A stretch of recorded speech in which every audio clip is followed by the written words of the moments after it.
વેરાવળમાં ખારવા સમાજના ઈષ્ટદેવ રામજયંતિ મહારાજની જન્મજયંતિ નિમિત્તે આજે શોભાયાત્રાનું આયોજન કરવામાં આવ્યું હતું. સાગરપુત્ર ફાઉન્ડેશન ખારવા સમાજના નેતૃત્વમાં ઘનશ્યામ પ્લોટ વિસ્તારમાં આવેલા કામનાથ મંદિરે પૂજા અર્ચના કરવામાં આવી હતી. શોભાયાત્રા કામનાથ મંદિરથી પ્રારંભ થઈ કૃષ્ણનગર, નવા રામદેવ મંદિર, ગર્લ્સ હાઈસ્કૂલ, ગાંધી ચોક, સુભાષ રોડ, છટ્ટા બજાર અને ગૌરવપથ ટાવર ચોક થઈ ચાલેશ્વર સ્થિત રામદેવજી મંદિર સુધી પહોંચી હતી. મંદિરે 52 ગજની ધ્વજાનું પૂજન કરી ધ્વજ રોપણ કરવામાં આવ્યું હતું. કાર્યક્રમમાં સમાજના પટેલ દામજીભાઈ ફંફોડી અધ્યક્ષ, લખમણભાઈ ભેસલા પૂર્વ પટેલ, કિરીટભાઈ કંફોડી પાલિકા પૂર્વ પ્રમુખ, જગદીશભાઈ કંફોડી સહિત અનેક આગેવાનો ઉપસ્થિત રહ્યા હતા. શોભાયાત્રાનું પ્રદેશ ભાજપ મંત્રી ઝવેરીભાઈ ઠકરાર, જિલ્લા ભાજપ પ્રમુખ ડોક્ટર સંજય પરમાર અને વિવિધ સમાજના આગેવાનો દ્વારા સ્વાગત કરવામાં આવ્યું હતું. ગીર જંગલની બોર્ડર નજીક આવેલા ગ્રામ્ય વિસ્તારમાં દીપડાની હાજરી ચિંતાનો વિષય બની છે. તાજેતરમાં એક અજબ ઘટના સામે આવી છે, જ્યાં એક દીપડો ખેતરના વાડા પર આરામ ફરમાવતો જોવા મળ્યો છે. સ્થાનિક ખેડૂતે પોતાના મોબાઈલમાં કેદ કરેલા વિડીયોમાં દીપડો શિકારની શોધમાં આવ્યો હોવાનું અને ત્યાં જ આરામ ફરમાવતો હોવાનું દેખાય છે. વિડીયો દરમિયાન દીપડો ઊંઘમાંથી જાગી ગયો હતો અને ખેતર તરફ ઉતરી ગયો હતો. ચિંતાજનક બાબત એ છે કે હવે દીપડાઓ જંગલ કરતા ગ્રામ્ય વિસ્તારમાં વધુ જોવા મળી રહ્યા છે. આ વિસ્તારમાં દીપડાઓએ જાણે કાયમી નિવાસ બનાવી લીધો હોય તેવી સ્થિતિ સર્જાઈ છે. સ્થાનિક લોકોએ વન્યજીવ વિભાગ પાસે જંગલ બોર્ડર નજીક ગ્રામ્ય વિસ્તારોમાં નિયમિત પેટ્રોલિંગ વધારવાની માંગ કરી છે. માણસો વન્યજીવ સંઘર્ષ ટાળવા માટે આ પગલું આવશ્યક માનવામાં આવી રહ્યું છે. ગીર સોમનાથ જિલ્લાના તાલાળા સહિત 8 તાલુકામાં કાર્યરત રહેલો ખાંડ ઉદ્યોગ છેલ્લા 13 વર્ષથી બંધ હતો. સાંસદ રાજેશભાઈ ચુડાસમા અને ધારાસભ્ય ભગવાનભાઈ બારડના પ્રયત્નોથી આ ઉદ્યોગને નવજીવન મળ્યું છે. આઈપીએલ કંપનીએ આ પ્લાન્ટને 30 વર્ષના ભાડા પટ્ટે લીધો છે. કંપની 100 કરોડનું રોકાણ કરી પ્લાન્ટને ફરી કાર્યરત કરી રહી છે. હાલમાં પ્લાન્ટમાં રિનોવેશન અને નવી મશીનરીના ઇન્સ્ટોલેશનનું કામ પૂરજોશમાં થઈ રહ્યું છે. દિવાળી સુધીમાં પ્લાન્ટ શરૂ થવાથી ગીર વિસ્તારમાં ફરી ખાંડનું ઉત્પાદન બનશે.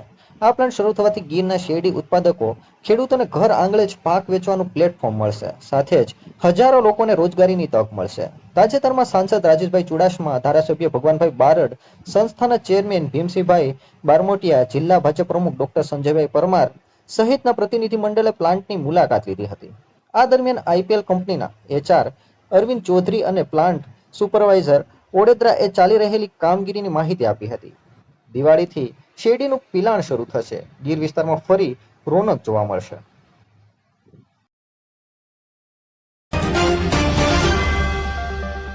ઠાકોર સમાજને જે અસમાનતા હોવાને કારણે ઓબીસી વર્ગીકરણ માટે કોડીનાર તાલુકા કોળી સમાજ દ્વારા માંગ કરવામાં મોટી સંખ્યામાં કોળી સમાજના ઓબીસી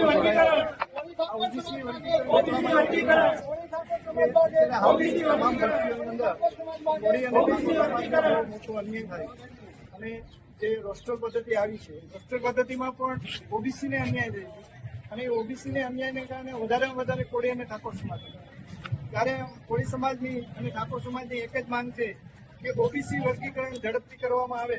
જ્યાં સુધી અમારું જે માગણી છે, આવેદન છે, જ્યાં સુધી ઓબીસી વર્ગીકરણ ન થાય ત્યાં સુધી તમામ ભરતીઓ છે તાત્કાલિક બંધ કરવામાં આવે. અમે કોળી સમાજ 1 લાખથી વધુ એએમડીસી ગ્રાઉન્ડ ખાતે આંદોલન કરશું અને સરકારને ઘેરવાનો પ્રયત્ન કરશું.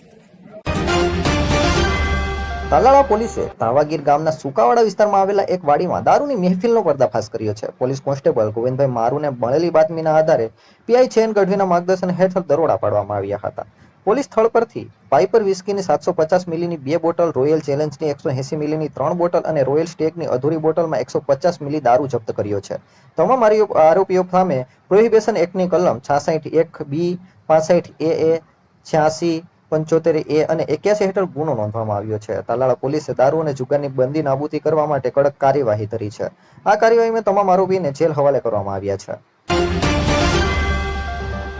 ઉના તાલુકાના વાવડા ગામની સીમમાં એક ચોંકાવનારી ઘટના સામે આવી છે.